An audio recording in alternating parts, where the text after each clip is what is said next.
जाएंगे। कोई पूछे क्यों जा रहे, बोले अपनी घड़ी में लावे जा रहा है, उनकी 24 घंटा अच्छी चलत है, और अगर उनसे हमारी घड़ी जुड़ी रही तो अपनी घड़ी भी जीवन भर अच्छी चलती रहेगी। वो लड़का कौन था? समय। राजा ने कहा छोटा सा बच्चा है और बड़ा दिमागदार है, जब 8 साल में इसकी बुद्धि ऐसी है तो ये 28-30 का होगा तो बड़ा अच्छा विचारक बनेगा।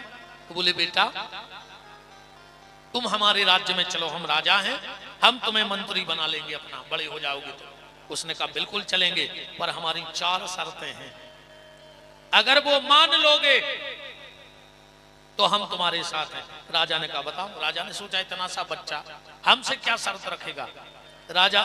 बच्चा बोला राजा पहली शर्त, हम भोजन करेंगे तुम भूखे रहोगे। दूसरी शर्त, हम सोएंगे तुम जगोगे। तीसरी शर्त, हम कपड़ा पहनेंगे तुम्हें बगैर कपड़े के रहना पड़ेगा। चौथी शर्त, हम पे कोई भी कष्ट आएगा हम तुम्हें बताएंगे नहीं और तुम्हें हमारी मदद को आना पड़ेगा। राजा ने कहा पागल हो, ये कोई शर्त है कि तुम भोजन करो हम ना करें, तुम सो जाओ हम ना सोएं, तुम जागो है? तुम कपड़ा पहनो हम नग्न घूमें, और हमें क्या पता तुम्हारे जीवन में कब कष्ट आया। तो उस लड़के ने कहा राजा हम जिसके सहारे बैठे हैं वो ईश्वर मेरे लिए 4 काम कर रहा है, इसलिए तुम हमारी चिंता करने की फिक्र बिल्कुल मत करो, वो मेरे लिए 4 काम करता है ईश्वर। बोले कैसे? बोले वो खुद भूखा रहता है पर हमारे भोजन की व्यवस्था करता है। दुनिया में हर व्यक्ति उठता तो भूखा है पर सोता कोई भूखा नहीं है, कहीं ना कहीं से ईश्वर उसकी व्यवस्था कर देता है। एक चोर गया मंदिर में, रात के 12 बजे थे, पुजारी को जगाया, पुजारी उठो। पुजारी उठा, क्या बात है? बोले 2 दिन हो गए कुछ नहीं खाया, बहुत तेज भूख लगी है, भोजन की व्यवस्था है? पुजारी बोले हाँ, मंदिर में तो भंडारा अखंड चलता है। तो बोले 2 रोटी? बोले नहीं, एक नियम है मंदिर का। क्या? 1 माला करो और भरपेट भोजन करो। अब चोर बोला हम चक्कू छुरा वाले आदमी, कहां माला हमारे पास? बोले वाह दीवार पे टंगी है, निकालो माला करो भोजन करो जाओ। चोर ने कहा तुम्हें रोटी देना हो दो, नहीं देना हो मत दो, हमसे भजन नहीं होगा। चोर ने माला नहीं की और पुजारी ने भोजन नहीं दिया। चोर तो चला गया और जैसे ही पुजारी जी सोए भगवान सपने में प्रकट हो गए, पुजारी उठ, तूने उसको भोजन क्यों नहीं दिया? पुजारी बोले सरकार उसने भजन नहीं किया तो हमने भोजन नहीं दिया। भगवान बोले पुजारी तेरे मंदिर में एक दिन उसने भजन नहीं किया तो तूने उसको भोजन नहीं दिया। वो मेरे संसार में 40 साल से रह रहा है, उसने एक भी दिन मेरा भजन नहीं किया, फिर भी मैं उसके भोजन की व्यवस्था रोज बना देता हूँ, किसी भी प्रकार से बना देता हूँ, पर मैं उसके भोजन की व्यवस्था कर रहा हूँ। वो स्वयं भूखा सो जाए पर तुम्हें भूखा नहीं सोने देगा। भगवान भोलेनाथ विश्वनाथ है। दूसरी शर्त थी तुम जगोगे हम सोएंगे।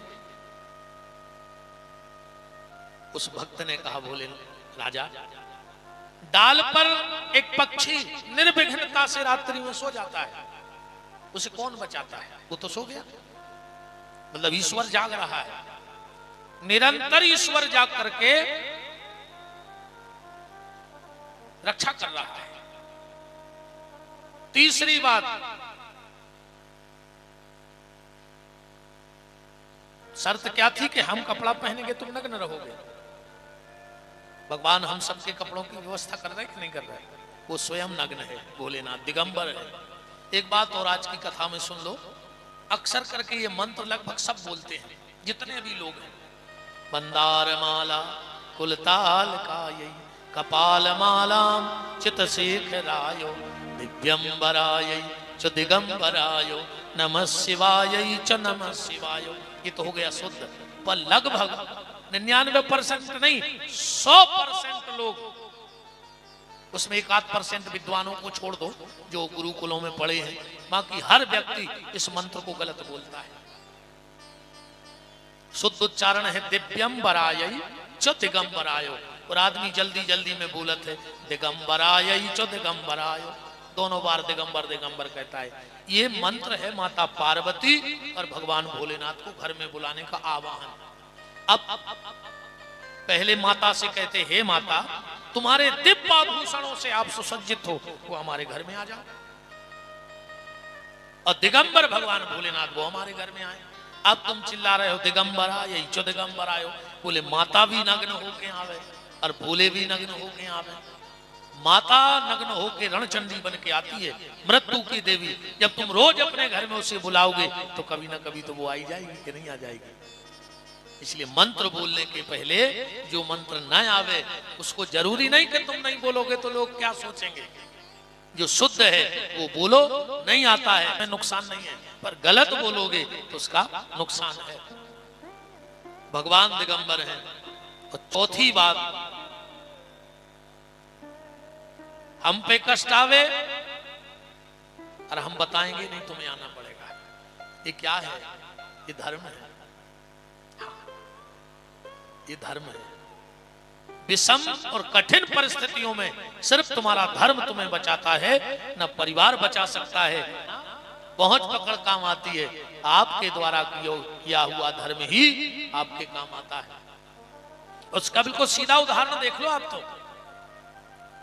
द्रौपदी का चीर खिंचा, धनुर्धारी अर्जुन, गदाधारी भीम, युधिष्ठिर, नकुल, सहदेव, धृतराष्ट्र, भीष्म पितामह, कृपाचार्य, द्रोणाचार्य, एक से एक महारथी बैठे रहे। पर जब द्रौपदी की साड़ी खिंची तो किसी ने साथ दिया? सब तमाशा तो देखते रहे चारों तरफ बैठ के, पर साथ किसी ने नहीं दिया। जब द्रौपदी की साड़ी खिंची तो कौन काम में आया? बांके बिहारी काम में आए कि नहीं आए? अब द्रौपदी से ज्यादा तो हमारा पावर होगा नहीं, इतना बड़ा परिवार हमारा तो होगा नहीं, यहां साक्षात धर्म बैठा था। आखिरी में बांके बिहारी काम में आए कि नहीं आए? बस यही बात दिमाग में बिठाना कि जब द्रौपदी की साड़ी खिंची तो बांके बिहारी, जब हमारी आपकी नाड़ी खिंचेगी तब भी बांके बिहारी ही काम आएंगे। पूरा परिवार सिर्फ चारों तरफ से तमाशा देखेगा, पर काम कोई नहीं आएगा। धर्म पता है कैसे काम में आता है? मोबाइल। मोबाइल आजकल तो मोबाइल ऐसी समस्या बन गया है, ऐसी समस्या, हर आदमी पागल है मोबाइल में। अभी क्या हुआ कि पति देव भोजन कर रहे थे, मोबाइल चला जा रहे थे और भोजन कर जा रहे थे, तो पत्नी को डांटने लगे, अरे तुम्हारा मन नहीं लगता घर में, तुम्हारा दिमाग ठीक नहीं है, 24 घंटे मोबाइल चलाती हो, जब देखो जब मोबाइल, खुद मोबाइल चला रहे हैं, रोटी खा रहे हैं और पत्नी को डांट रहे हैं। पत्नी बोली क्या हो गया? बोले आज तुमने फिर सब्जी में नमक नहीं डाला। पत्नी बोली तो सब्जी में कोर लगाओ, गिलास में डुबो डुबो खाई का रहे। ये हालत है आज की, पागल है आदमी मोबाइल के लिए, हैं? बताओ, 24 घंटे मोबाइल। अब पति पत्नी तो भगवान ही मालक है आज के समय में, नहीं है? शुरू शुरू में जब शादी होती है तो 6 महीने तक पति बोलता है और पत्नी सुनती है, 6 महीने बाद पत्नी बोलती है और पति सुनता है, और 1 साल बाद दोनों बोलते हैं और पूरा मोहल्ला सुनता है। हाँ, अरे भैया क्या कहें, आजकल तो एक नया शब्द चल गया है, जानू। घर वाले से क्या कहती हैं? जानू। वो कि ये कि ना मानू, अब फिर भी जानू। अरे अगर जानू है तो कि मानू, ना काहे के जानू, बताओ। बात सिर्फ ये चल रही थी कि धर्म कैसे साथ देता है। मोबाइल आप लोग जानते हैं, हम लोग मोबाइल में अलार्म लगाते हैं, लगाते कि नहीं लगाते? पर जिस वक्त अलार्म लगाते हैं उस वक्त अलार्म बजता नहीं है, पर जिस वक्त का लगा है आप भले भूल जाओ लगा के, पर 1 सेकंड यहां वहां नहीं होगा और अलार्म बजने लगेगा। जिस वक्त लगाया है उस वक्त नहीं बजता, पर जिस वक्त का लगाया है उस वक्त बजेगा, तुम भले भूल जाओ।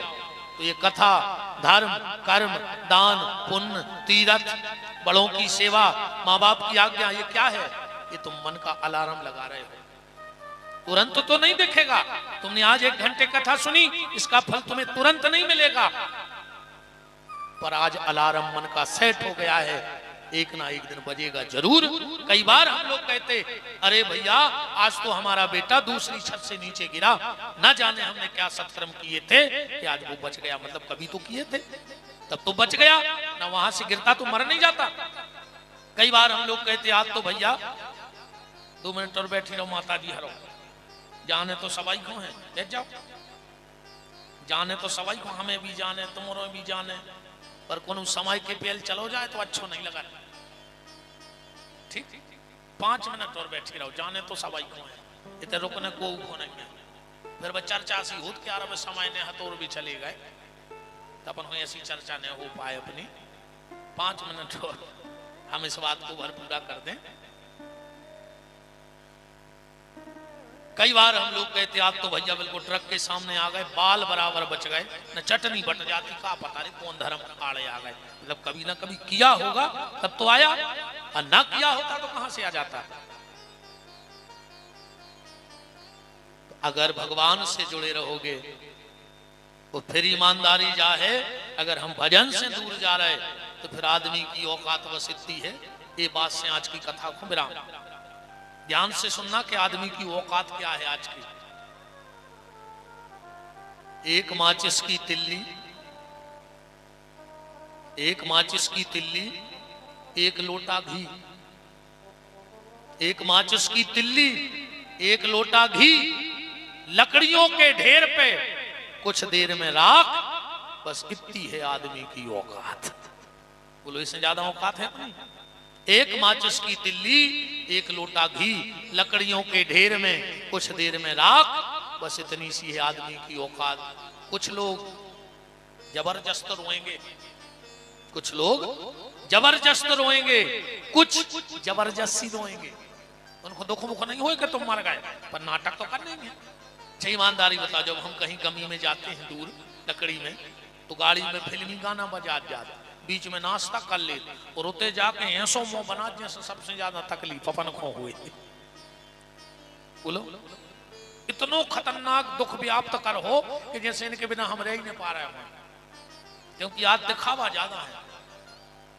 बाप से 6 महीने से बेर बंद था बेटी का, 6 महीना से नहीं बोलो तो, कई तो 6 साल से बेर बांधे। और जब बाप मर गओ तो पूरे रिश्तेदारों के सामने आंगन में हला के कहते हैं, पापा बोलो तो, बोल काहे नहीं रहे। कैसे पापा मार गए, तुम अगर बोलत रहते तो अबे मारते ही नहीं, तुम ही ने मार दो। जिया तुम्हें बेर बांधे रहे, मर गए सो हला रहे सबके सामने कि पापा बोल काहे नहीं रहे, पापा ये कछू तो बोलो, पहले बोलने तो है ऐसा कि नहीं है। तो कुछ लोग जबरदस्त रोएंगे, कुछ जबरदस्ती रोएंगे। तो मुख नहीं है तुम्हारे मारे को, अब नाटक तो करने। बेटा बड़ी सी फोटो बनवाएगा, महंगा फ्रेमिंग भी करवाएगा, 13 दिन तक रोज नई फूलों की माला लाएगा, पेपर में भावपूर्ण श्रद्धांजलि का इश्तिहार भी निकलवाएगा। बेटा बड़ी सी फोटो बनवाएगा, महंगी फ्रेमिंग करवाएगा, कुछ दिन तक रोज फूलों की माला लाएगा, पेपर में भावपूर्ण श्रद्धांजलि का इश्तिहार निकलवाएगा। कुछ दिन बाद कौन करेगा उस फोटो के जाले साफ। बस इतनी है आदमी की औकात। मकर जारो ने छुटूत फिर फोटो को हम कहता अपनो लड़का छोटू नाती हो जे वो तो माए फेंक दे कि अब घर में का फोटो ही फोटो लगी रहे, सरा दे अब तो दूसरी टंगबे को समय हो, है ना। इसलिए मन का अलार्म जब भी मौका मिले सेट करते रहना। दूसरी बात, कभी जीवन में तुम्हारे घर में दुख आवे और अगर वो दुख चला जावे, जीवन में दुख आवे कष्ट आवे और वो चला जावे, तो समझ लेना कि अभी भी भजन का बैलेंस बराबर चल रहा है। उस भजन ने तुम्हारे कष्ट को निकाल दिया। और अगर दुख आवे और दुख ना जा रहा हो तो ये मत सोचना। कई बार आदमी कहता तो भगवान से विश्वास उठ गया, भगवान है ही नहीं है, ऐसी बातें मत करना। दुख आवे वो चला जाए तो समझना कि भजन का पावर है अभी। और दुख आवे और ना जा रहा हो तो ये सोचना कि हमारा बैलेंस कम हो गया है, इसलिए बैलेंस बढ़ा देना, भजन में लग जाना, तो वो दुख अपने आप चला जाएगा। क्योंकि जब भजन का बैलेंस होता है तो आदमी गलत करने जाए तो अच्छा होता है, अको भजन न हुए आदमी अच्छो कर भी जाए तो गलत हो जाता। जब समय खराब आता है तो ऊंट पे बैठे आदमी को कुत्ता काटा था। हाँ, समय खराब जब आऊ थे तो ऊंट पे बैठे आदमी कुत्ता काटा था। अगर समय अच्छो हुए, भजन भर अच्छो हुए, तुम गलत कर भी जाइयो अच्छो हो जाए। एक आदमी को बम्बई 20 लाख को हीरा धरे तो ट्रेन हो गई लेट, उनको उन्हें बताई। अब वो घबरा गया स्टेशन पे, क्या करेगा? अगर कोई बता रहा है कि हम हीरा धरे तो कोई मार के फेंक दे। सो पाने रहो तो स्टेशन पे कोई लेने जाए, तो उसने सोची एक काम करो, अब एक आध हल्को पत्रो जुर्म कर दी, सो पुलिस उठा ले जाए। रात भर थाने में अच्छे सोए, सभी ने जमानत करें भागे। यहाँ सुबह एक महिला चली जा रही थी, दौड़ के गाओ तो को छत्ता छुड़ा ला। वह महिला बोली सॉरी भाई साहब, हमें पता नहीं था कि आपका था, वहां रखा था सो हम उठा लाए। देखो गया था गलत करने पर, है ना, ये भजन है। और भगवान शिव आज यहीं पे कि जब राम का काम चलता, कृष्ण का काम बगैर शिव के नहीं चलता, तो हमारा आपका काम बगैर भोलेनाथ के कैसे चलता है। एक श्लोक हमने पढ़ दिया, प्रारंभ हो गया।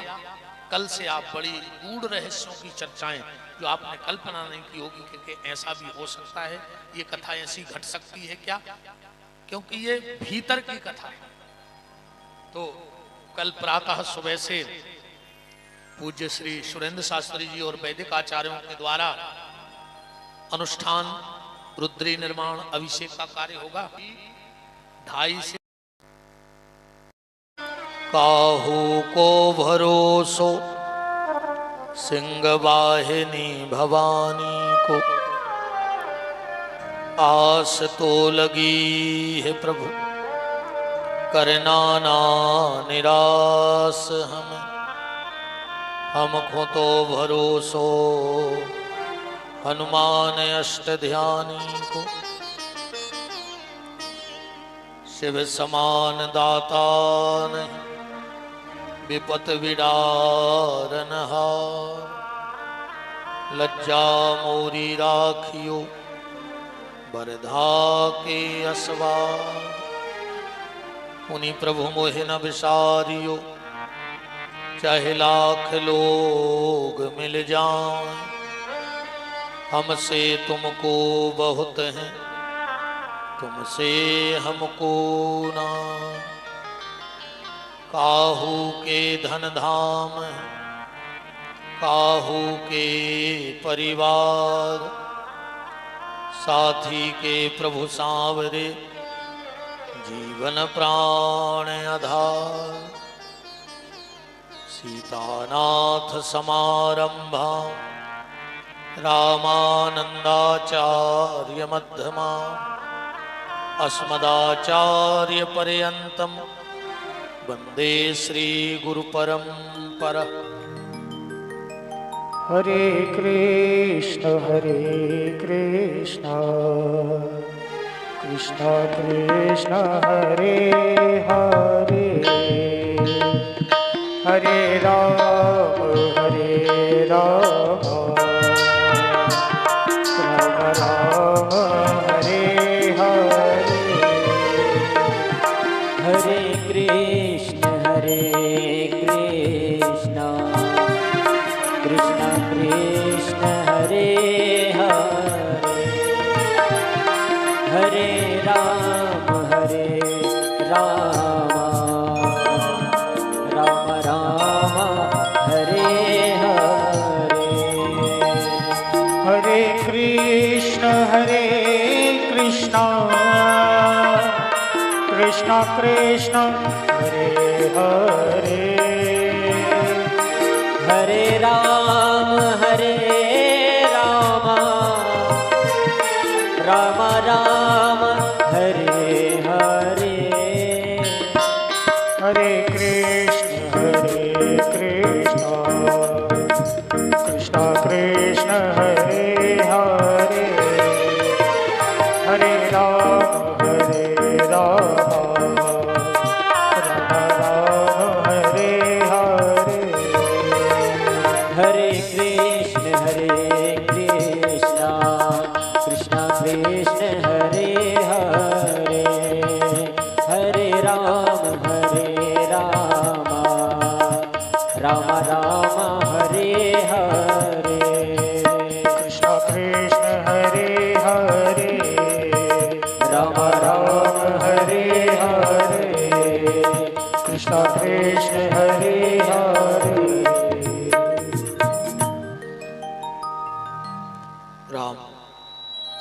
राम राम।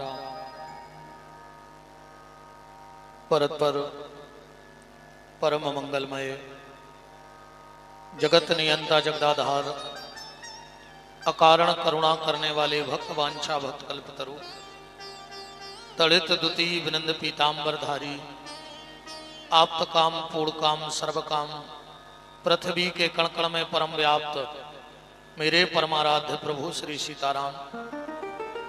भूत भावन चंद्रमौली शशि शेखर गणदानी महाप्रलयंकर राजाधिराजवंतिका नाथ महामृत्युंजय देव बाबा महाकाल अनंतानंत बलवंत वीतराग संत श्री हनुमंत लाल जी महाराज की भावभीनी उपस्थिति में और उन्हीं की परम सन्निधि में राम कृष्ण के भी परमाराध्य भगवान भोलेनाथ की मंगलमयी श्री शिव महापुराण का चिंतन मनन अनुसरण लाभ प्राप्त करने के लिए समागत श्रोता भक्त वृंद, ममतामयी मोदमयी करुणामयी वात्सल्यमयी मातृशक्ति भारत वाटिका के नवनिहाल नव पल्लवित कर्णाधार पुष्प प्यारे प्यारे से बाल गोपाल सनातन धर्म ध्वजा को लेकर के नित्य प्रति अपने कर्म पथ पर अग्रसर होने वाले समस्त संत ब्राह्मणों के श्री चरणों में दास का कोटि कोटि नमन और वंदन। मंचस्थ विराजे हुए आचार्य वृंद, संगीतज्ञ बंधु, परमात्मा की अकारण करुणा, अनंतानंत जन्मों के पुण्यों का प्रभाव, प्रारब्ध के पुण्य, वर्तमान के सत्कर्म, माता पिता का आशीर्वाद और ठाकुर जी की कृपा करुणा का फल जिनको प्राप्त हो रहा है और इस शिव महापुराण के मुख्य यजमान के रूप में बैठने का सौभाग्य ठाकुर जी ने दिया है। श्रीमती संगीता रंजीत सिंह जी राजपूत गुड्डू भैया, इस कार्यक्रम के आयोजक श्रीमती संतोष रानी बड़े भैया श्री गुलाब सिंह जी राजपूत, श्रीमती सरोज मजले भैया श्री हीरा सिंह जी राजपूत, श्रीमती सविता मंत्री महोदय श्री गोविंद सिंह जी राजपूत एवं समस्त राजपूत परिवार, उनके प्रेमी परिजन परिचित श्रहद संबंधी ही बंधु बांधवजन, समस्त जेरई नगर और आसपास जहां जहां से भी आप सबको राम ने बुलाया है, सबको भगवत भाव से हमारे राम आपके हृदय में बैठे राम को प्रणाम करते हैं और पहले दिन की आप सबको जय सिया राम। मंच पर विराजे हुए परम श्रद्धे आचार्य श्री सुरेंद्र शास्त्री जी प्रणाम करता हूं। भगवान की अकारण करुणा का फल हम सबको प्राप्त हो रहा है कि श्रावण मास में सोमवार के दिन से श्री शिव महापुराण की कथा सुनने का सौभाग्य हमें और आपको भगवान ने दिया है। देखो, आपके पास पैसा है तो आप भाग्यशाली हो। भाग्य वालों के यहां धन होता है। अगर भगवान ने आपको पैसा दिया है तो आप भाग्यशाली हो। अब पैसे के साथ साथ अगर स्वस्थ दिया है तो आप सौभाग्यशाली हो, क्योंकि कई बार पैसा तो बहुत होता है पर शरीर साथ नहीं देता है। तो पैसा किस काम का, क्या करोगे करोड़ों की संपत्ति का। अगर पैसा है तो आप भाग्यशाली हो। पैसे के साथ साथ अगर स्वस्थ है तो आप सौभाग्यशाली हो। और संपत्ति और स्वस्थ के साथ अगर सत्संग है तो आपसे बड़ा भाग्यशाली दुनिया में दूसरा कोई पैदा नहीं हुआ है। अगर धन होने के बाद ध्यान अगर भगवान में लगा है तो ये भगवान की बहुत बड़ी कृपा समझना। क्योंकि सबसे पहले जब व्यक्ति के पास धन होता है तो वो भगवान से दूर होता जाता है। भगवान से ये प्रार्थना करना कि प्रभु जितनी संपत्ति देना, संपत्ति थोड़ी कम चलेगी, पर हे मेरे परमात्मा संपत्ति जितनी दो उससे थोड़ी सी सद्बुद्धि दिए रहना कि हम आपके चरणों से दूर ना चले जाएं। संपत्ति देखो, धन एक ऐसा विषय है, पूरी जिंदगी करते रहो धन धन धन धन, और एक दिन परिवार वाले लिखवा देंगे कि निधन, लिखवा देंगे कि नहीं लिखवा देंगे। पूरी जिंदगी धन धन करते रहो और एक दिन घर वाले निधन लिखवा देंगे। तो अगर धन है तो भाग्यशाली हो, स्वस्थ है तो सौभाग्यशाली हो, और अगर सत्संग है भगवान का तो समझ लेना महा सौभाग्यशाली हो। और यह बिल्कुल अति संयुक्ति वाली बात नहीं है, राजपूत परिवार महा सौभाग्यशाली है। और इसका प्रमाण यह है, सतयुग में, त्रेता में और द्वापर में जब देवता किसी से प्रसन्न हो जाते थे तो पुष्प की वर्षा करते थे। आप लोगों ने कई बार कथाओं में सुना होगा कि फला राजा के ऊपर पुष्प वर्षा हुई, इस राजा के ऊपर, उस भक्त के ऊपर। जब ध्रुव और भगवान मिले तो देवता ऊपर से पुष्प वर्षा कर रहे हैं। जब भगवान ने रावण को मारा तब पुष्प वर्षा हुई। तो सतयुग में, त्रेता में और द्वापर में देवता जब किसी भक्त से, किसी परिवार से प्रसन्न हो जाते थे तो पुष्पों की वर्षा करते थे। पर कलयुग में जब किसी परिवार से प्रसन्न हो जाते हैं तो उसके धार्मिक अनुष्ठान में जल की वृष्टि कर देते हैं। समझ लेना कि भगवान तुम्हारे ऊपर प्रसन्न है। अब तीसरी बात ये सुनना, जिसको जनता चुन लेती है, जिसको जनता चुन लेती है वो संसद में बैठता है। बैठता है कि नहीं बैठता? अगर जनता ना चुने तो कोई वहां तक पहुंच सकता है। जिसको जनता चुनती है वो सत्संग में बैठता है और संसद में बैठता है, और जिसे जनार्दन चुन लेता है वो सत्संग में आके बैठ जाता है। तुम सबको भगवान ने चुन लिया है, राजपूत परिवार को। और अभी आप शिव महापुराण की महिमा सुनेंगे तो आपको पता लगेगा कि ये ना तो धन से सुलभ हो सकता है, ना ये पुरुषार्थ से मिल सकता है, ना कर्म से मिल सकता है। ये तो भगवान की कृपा से ही मिलता है। जब उसकी कृपा किसी पे हो जाती है तब कहीं जाकर के सत्संग की प्राप्ति होती है। तो देखो, हम लोग यहां आए तो 4-6 बूंद आई। हम लोग नंदीश्वर धाम पहुंचे तो वहां भी जल की वृष्टि हुई, और जब घर में आए तब भी जल की वृष्टि हुई। अब इससे ज्यादा और प्रत्यक्षता क्या चाहिए? परमात्मा की क्या प्रमाण चाहिए? हम लोग 9 दिन तक अनंत अनंत जन्मों के पुण्यों के प्रभाव से शिव महापुराण की कथा को श्रवण करेंगे। भागवत जी के बारे में लगभग सबको थोड़ा थोड़ा सा ज्ञान है, थोड़ा थोड़ा सबको पता है कि 12 स्कंद हैं, 18,000 श्लोक हैं।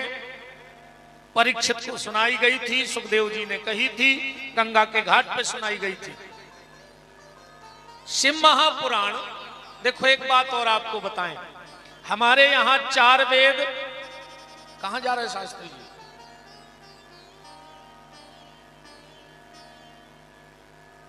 4 वेद, 6 शास्त्र और 18 पुराण हैं। पर हमारे यहां 5 ग्रंथों की चर्चा विशेष होती है।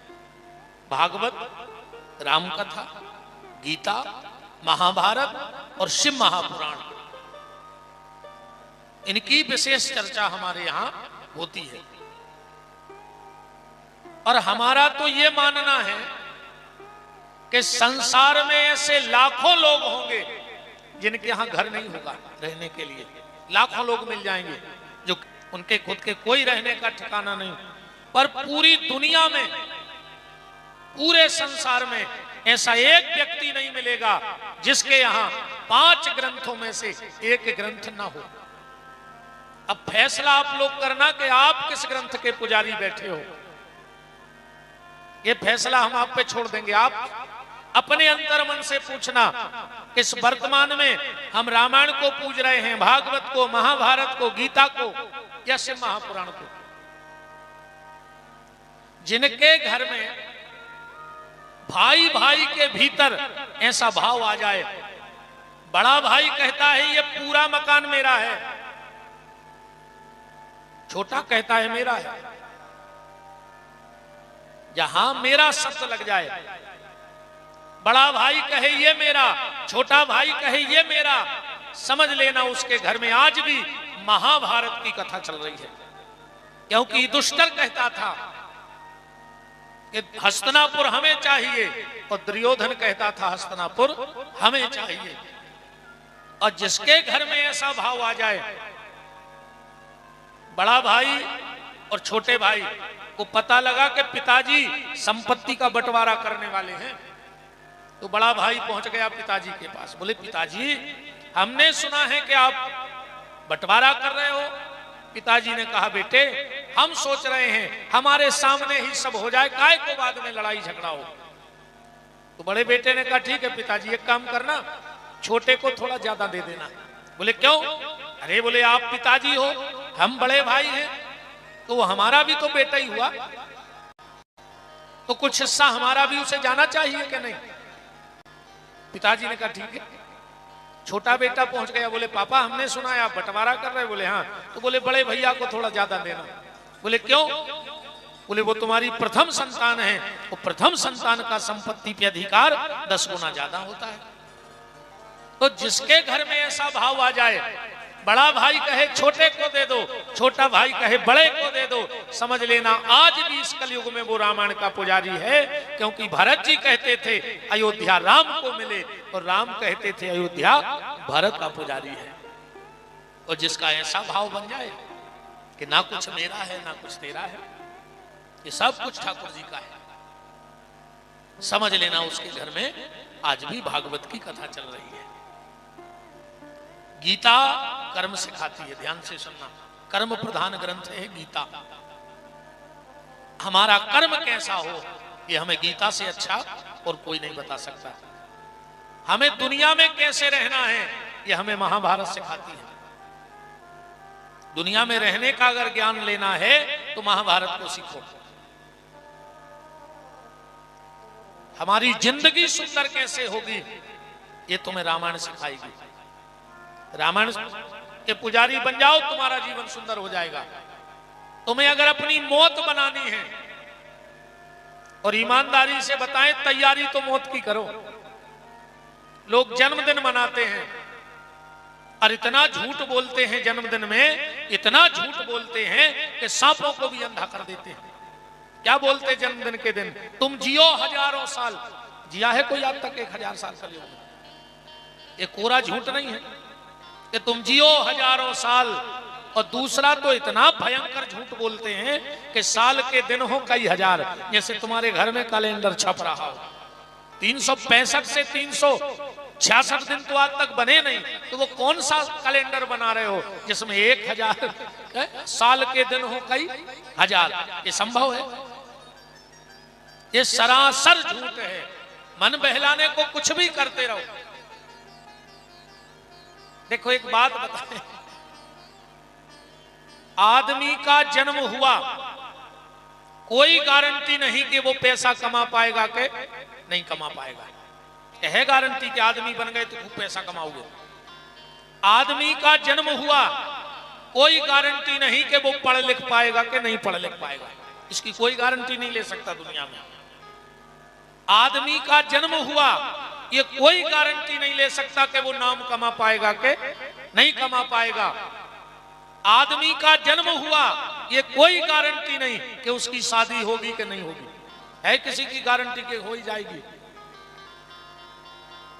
अरे हमारी तुम्हारी तो छोड़ दो, देश में कई मुख्यमंत्रियों की शादी नहीं भाई, अपनी कहां से? अपन कौन गिनती में बताओ। कई प्रधानमंत्री भाई उनकी शादी नहीं भाई, कई राष्ट्रपति हो गए उनकी शादी नहीं भाई। बात तो उनकी किस्मत है कि एक के पति नहीं बने तो राष्ट्र के पति बन गए, यही बड़ी बात है ना। पर एक चीज की गारंटी है प्यारे, अगर मनुष्य का तन मिला है तो मरोगे जरूर, इसकी गारंटी है, इसमें कहीं कोई संशय नहीं है, मरना तो पड़ेगा। तो श्रीमद् भागवत की कथा हमारी मौत को सुंदर बनाती है, और शिव महापुराण की कथा, शिव महापुराण की कथा हमारे परिवार को सुंदर बनाती है। जिनको परिवारों से प्रेम हो, जो चाहते हैं कि हमारा परिवार कभी ना बिखरे, हमारा परिवार कभी ना टूटे, वो शिव महापुराण की पूजा करने लगो, शिव महापुराण की कथा सुनने लगो, तुम्हारा परिवार कभी बिखर नहीं सकता है। शिव महापुराण फैमिली मैनेजमेंट का ग्रंथ है। सीधी बात, अपनी फैमिली को कैसे मैनेज करना है, ये शिव महापुराण से अच्छा आपको दुनिया में कोई नहीं बता सकता है। तो हम लोग 9 दिन तक इस पावन पुनीत ग्रंथ को बड़े भाव के सहित श्रवण करेंगे। भागवत में 18,000 श्लोक हैं, श्री शिव महापुराण में 24,000 श्लोक हैं। शिव महापुराण में कितने श्लोक हैं? 24,000। अभी आप आरती में सुन रहे थे, 24,000 श्लोकों का सार यह पावन ग्रंथ कहा है। तो इसमें 24,000 श्लोक हैं। भागवत में है स्कंद, महाभारत में है पर्व, और इसमें है संहिताएं, या ये कहें कि 7 चैप्टर हैं, 7 संहिताएं हैं। इनमें पहली संहिता का नाम है बिंदेश्वरी संहिता, दूसरी संहिता का नाम है रुद्र संहिता, तीसरी संहिता का नाम है शतरुद्र संहिता, चौथी का नाम है कोटि रुद्र संहिता, पांचवी का नाम है उमा संहिता, छठवीं का नाम है कैलाश संहिता, और 7वीं का नाम है वायु संहिता। इन 7 संहिताओं से ये शिव महापुराण बना। इस शिव महापुराण को किसने बोला? सबसे पहली बार भगवान शंकर ने इस ग्रंथ को नंदीश्वर को सुनाया था। नंदीश्वर ने यह ग्रंथ शिव महापुराण कार्तिकेय जी को कहा था।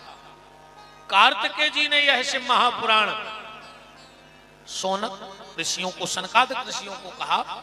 सनकादिक ऋषियों ने सौनक, सौनक ऋषियों ने सूत जी से, और सूत जी से सुनकर आज हम लोग इस मंगलमय चरित्र का श्रवण कर रहे हैं।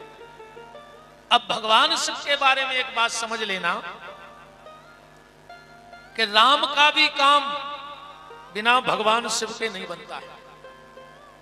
जब तक रामेश्वरम में भोलेनाथ की स्थापना नहीं कर लेते, तब तक रावण पर विजय प्राप्त नहीं कर पाए। गोविंद का भी काम बिना भगवान शिव के नहीं बना। जब तक वृंदावन में गोपेश्वर महादेव को नहीं बिठा लिया, तब तक कंस पर विजय प्राप्त नहीं कर पाए। और सीधी सीधी बात अगर ये कह दें कि जब कुछ नहीं था तो भगवान शिव थे, और जब कुछ नहीं रहेगा तो भगवान शिव ही रहेंगे, क्योंकि वो आदि अनादि अखंड हैं। शास्त्र कहता है जो व्यक्ति कभी गंगा नहीं गया, जिसने सप्तपुरियों का दर्शन नहीं किया, जो कभी गया नहीं गया, जो कभी चित्रकूट नहीं गया, जो कभी 12 ज्योतिर्लिंग के दर्शन करने नहीं गया, तो यहां श्लोक लिखा है गंगद्या पुनश्चैव सप्तपुरो गया तथा। अगर कोई व्यक्ति भाव से शिव महापुराण की कथा को सुन लेवे तो उसे 12 ज्योतिर्लिंग में अभिषेक करने का फल प्राप्त होता है। 12 ज्योतिर्लिंग में, गंगा में कल्पवास करने का फल प्राप्त होता है। जो शिव महापुराण की कथा सुन करके और इसका फल अपने पितरों को दे देता है, भगवान शंकर उसके पितरों की मुक्ति करा देते हैं। भगवान शिव का काम है। गया जी में पिंडदान का फल शिव महापुराण की कथा, गंगा जी में रहने का फल शिव महापुराण की कथा, सप्तपुरियों में निवास करने का फल शिव महापुराण की कथा। और एक बात तो इतनी प्यारी लिखी है कलिकाल में